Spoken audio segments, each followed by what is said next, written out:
Bonjour à tous, bonjour à toutes. Monsieur le Président de l'Université des Antilles, Madame la Vice-présidente du Conseil d'administration, Madame Barflan Trobo, chers collègues, chères étudiantes, chers étudiants.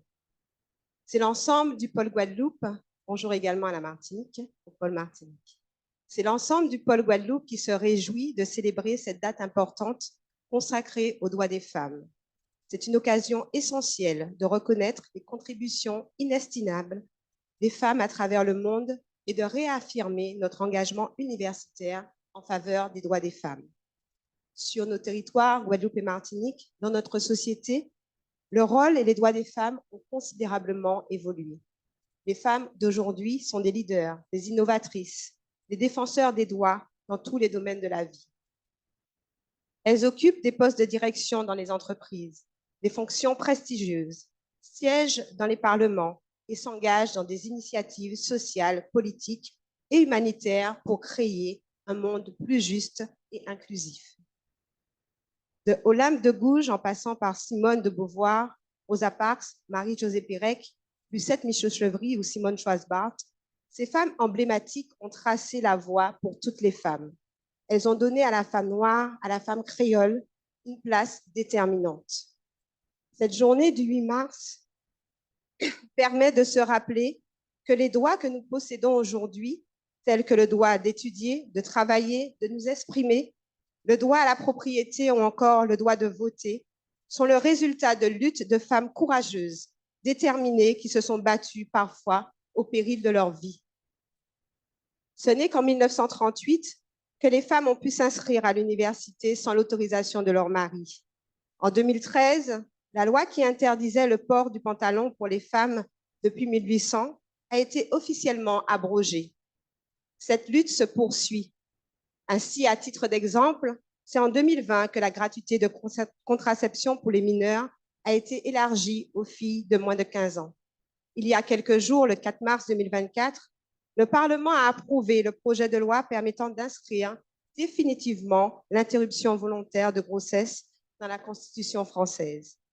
Un grand chemin a déjà été parcouru, mais certains droits des femmes sont encore bafoués. Les femmes continuent de faire face à des défis et à des obstacles persistants. Les inégalités salariales, la violence fondée sur le genre, la discrimination demeurent des réalités pour de nombreuses femmes à travers le monde. C'est pourquoi il est crucial de continuer à plaider en faveur de l'égalité des sexes et de travailler ensemble pour éliminer toutes les formes de discrimination et d'injustice. En tant qu'universitaires, nous devons reconnaître et valoriser les droits fondamentaux des femmes, y compris leur droit à l'éducation, à la santé, à la sécurité et à l'autonomie économique. Dans l'enseignement supérieur français, la représentation des femmes au grade de professeur ou dans l'accès aux plus importantes responsabilités reste insuffisante. Ce n'est pas le cas à l'Université des Antilles, où l'engagement en faveur de l'égalité femmes-hommes est réel. Je tiens à saluer les femmes remarquables qui sont présentes au sein de notre université et qui occupent des postes à responsabilité. Je pense à Madame Laura Cassin, première femme vice-présidente du conseil d'administration de l'université, au professeur Suzy Duflo, qui est la première femme doyen de la faculté de médecine. Sur le pôle Guadeloupe, les responsabilités se conjuguent vraiment au féminin. Je pense aux vice-présidentes des commissions destinées à la vie étudiante et à la recherche, les professeurs Guylaine Aurore et Gisèle Maufou.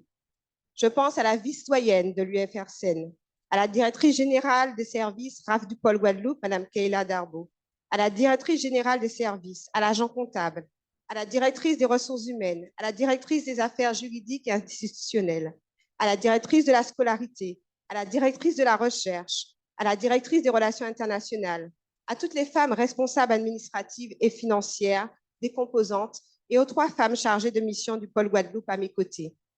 Je pense à toutes celles qui œuvrent tous les jours pour faire fonctionner et rayonner cet établissement.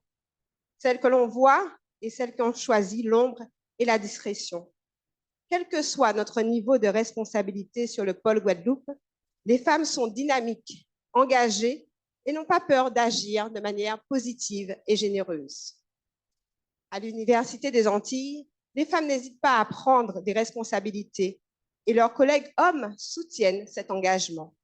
Le président de l'université a su donner à des femmes qui brillent par leurs compétences leur place au sein de cette université. Merci, Monsieur le Président. Oui, la femme est un maillon fort qui réunit, innove, impulse, crée sa place, dirige, entreprend et donne la vie. Elle est l'humanité. À cette femme forte, cette femme antillaise, il faut beaucoup de courage, de la résistance, de la résilience, car ces combats ne sont pas terminés. Elle défie les normes et les attentes traditionnelles, poursuit ses rêves et ses ambitions avec audace et détermination. Elle est une source d'inspiration pour les générations présentes et futures, un modèle de courage et de persévérance. Enfin, on pourrait se questionner sur la place qu'occupe la femme dans la société actuelle. Quel rôle joue-t-elle dans le développement de la Guadeloupe?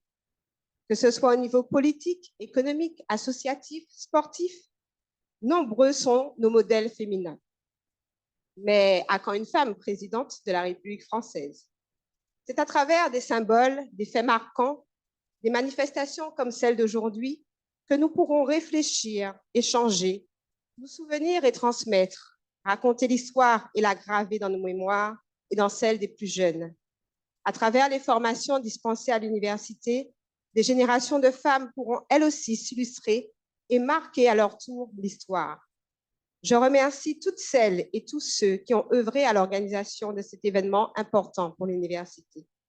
Je remercie particulièrement les étudiants, les étudiantes qui participent à la réalisation de cette manifestation.